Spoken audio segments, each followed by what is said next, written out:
खबर मैनपुरी से। मैनपुरी पहुंचे कैबिनेट मंत्री जयवीर सिंह, दिया बड़ा बयान। जनपद मैनपुरी के सर्किट हाउस में प्रत्येक शनिवार की भांति लोगों की समस्या सुनने आज भी पहुंचे। जहां उन्होंने लोगों की समस्याओं को सुना, वहां मौजूद क्षेत्राधिकारी कोतवाली इंस्पेक्टर को समस्याओं का निस्तारण करने के कड़े निर्देश दिए।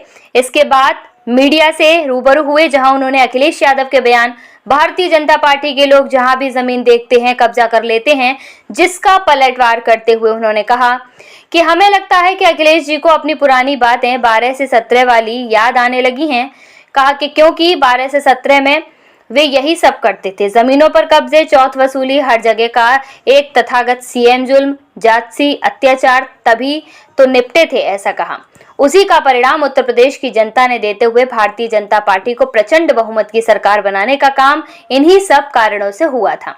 उन्होंने पीएम के संसदीय क्षेत्र वाराणसी में हुए सामूहिक विवाह समारोह में 100 से ज्यादा जोड़े भूखे लौटने के शावल पर बोले कि अब तो हमारे प्रदेश की सरकार ने सामूहिक विवाह में प्रत्येक बेटी के लिए जिसकी शादी होगी, एक शादी के लिए बजट को बढ़ा करके 1 लाख देने का काम किया है। उसमें से कुछ पैसा सीधा अकाउंट में बच्ची के खाते में जाता है, बाकी सामान दहेज की व्यवस्था और बाकी सामानों में खर्च होता है और भोजन का भी प्रावधान है। ऐसा हो सकता नहीं, और कहा कि अगर हुआ है तो निश्चित रूप से उत्तरदायी उसका जिम्मेदार होगा और निश्चित रूप से उसकी जांच भी हो रही होगी और कहीं ऐसी घटना होती है तो कार्रवाई होगी। भाजपा और सपा नेताओं द्वारा कर्नल सोफिया कुरैशी और विंग कमांडर व्योमिका सिंह पर की गई टिप्पणी पर बोले जयवीर सिंह।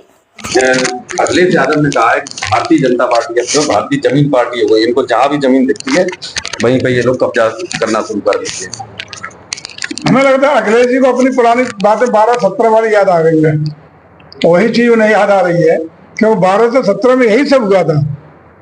जमीनों पे कब्जे, चौथ वसूली, हर जिले का एक तथाकथित सीएम, जुल्म, जाति अत्याचार, गुंडई, उसी तभी तो निपटे थे।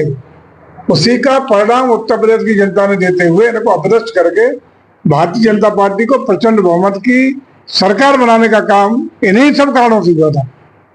जब प्रधानमंत्री के संसदीय क्षेत्र में अभी जो सामूहिक विवाह समारोह हुआ था उसमें करीब 100 से ज्यादा जोड़े थे बगैर खाना खाए भूखे गए, यहाँ तक कि कर्मचारी भी वहां से खाना छोड़। देखिए, अब तो हमारी प्रदेश की सरकार ने सामूहिक विवाह में प्रति बेटी के लिए, जो बेटी जिसके शादी होगी, एक शादी के लिए बेट को बढ़ा करके 1 लाख रुपया करने का काम किया है और उसमें से कुछ पैसा सीधा अकाउंट में बच्ची के जाता है, वधू के खाते में, और बाकी का पैसा उसको दहेज का सामान और व्यवस्थाओं के लिए खर्च होता है। उसमें भोजन का भी प्रावधान है।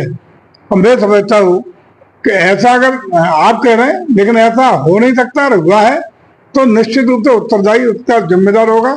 अगर आपने कहा है तो निश्चित रूप से उसकी जांच भी हो रही होगी और ऐसे अगर कोई घटना होगी तो कार्रवाई भी होगी। नहीं तो उसमें कार्रवाई भी होगी, क्योंकि इसमें सारा प्रावधान है खर्चे के लिए, उसका दावत के लिए, उसको दहेज का सामान के लिए, उसके अकाउंट, सारा चीज बाइफरकेट है अलग अलग। अगर किसी ने ये गुस्ताखी की है तो निश्चित रूप से उसकी जांच भी हो रही होगी स्थानीय स्तर पे और कार्रवाई भी 100% जो भी उत्तरदायी होगा होगी। मंत्री जी, सोफिया कुरैशी को लेकर के जहाँ बीजेपी बयानबाजी की, कोई नाम गोपाल यादव भी, उन्होंने भी देखिए, मैं समझता हूँ कि भारत की सेना जिसने हमेशा अपने शौर्य, पराक्रम, अद्भुत साहस और एक पेशेवर सेना होने का, विश्व स्तरीय सेना होने का, ऐसा प्रमाण देने का काम किया है।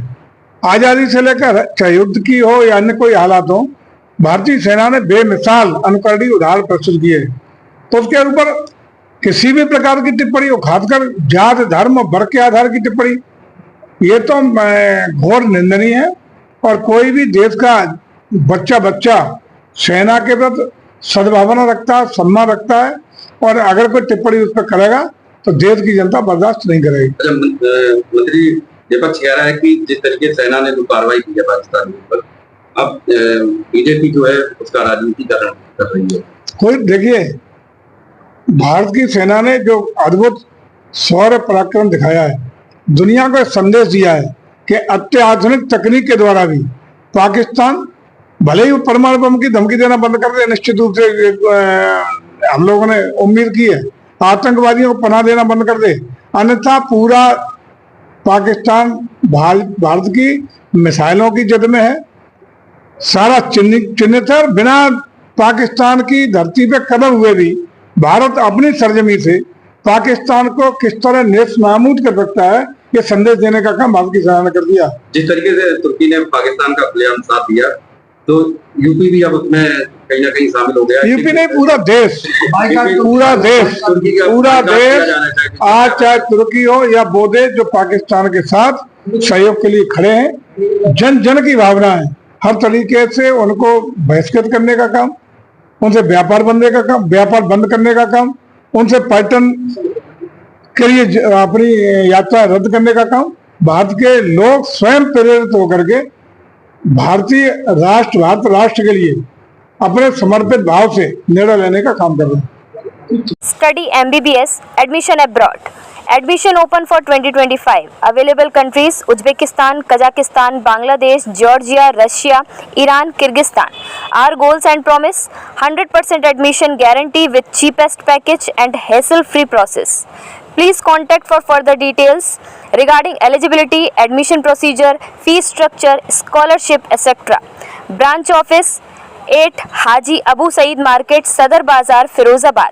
डॉक्टर उस्मान. Mobile number 7417428595.